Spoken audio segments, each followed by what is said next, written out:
I'd like to welcome everyone tonight to this press conference and thank those of you who had to climb out of bed to get here.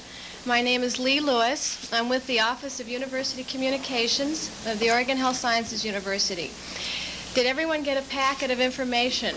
You should have a press packet that includes information on our cardiology and renal transplant programs at the university, a list of all the transplant team members, and a background sheet on our patient.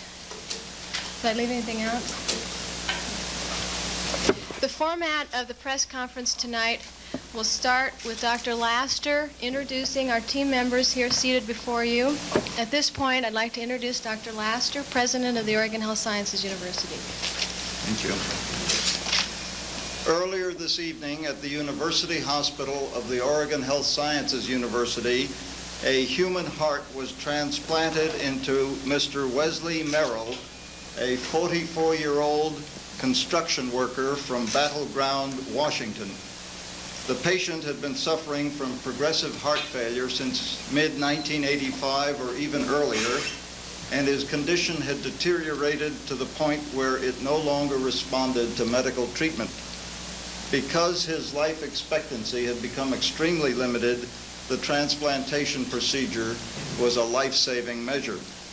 The patient, I'm told, tolerated the operation well, and he is now under intensive care.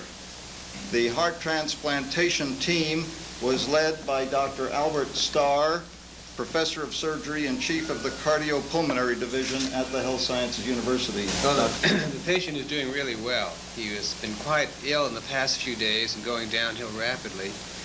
But with this new heart, he has an excellent circulation, and I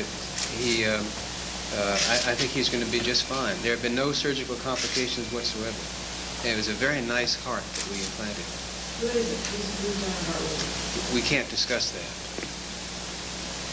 It was Dr. a good... Starr, can yeah. you give us a list of the procedures? What happened from the retrieval of the donor heart to surgery? Well, what happened was that we were notified that a potential donor was available in the mid-afternoon. And then our transplant coordinator began to go through our checklist to be sure that all the bases were touched and that this was in fact going to be a good possibility. And we spoke to the patient at about 5 o'clock this afternoon to let him know that there was about a 90% chance that we might have a heart that fit his blood type. And the final decision, however, was not made until the heart was inspected by Dr. Floten of our retrieval team. And the patient was already in the operating room and anesthetized, and the skin prepared for incision, but no incision was made until we were certain that the heart was a good heart by direct observation of the heart. And then we made the incision here at the university at about the same time, maybe just a little bit before Dr. Floten removed the donated organ. And the timing was just perfect because we were ready to implant the heart as the heart arrived in our operating room. The total time the heart was out of the circulation was 90 minutes. So this was well under the time limit, which is 3 to 4 hours of preservation.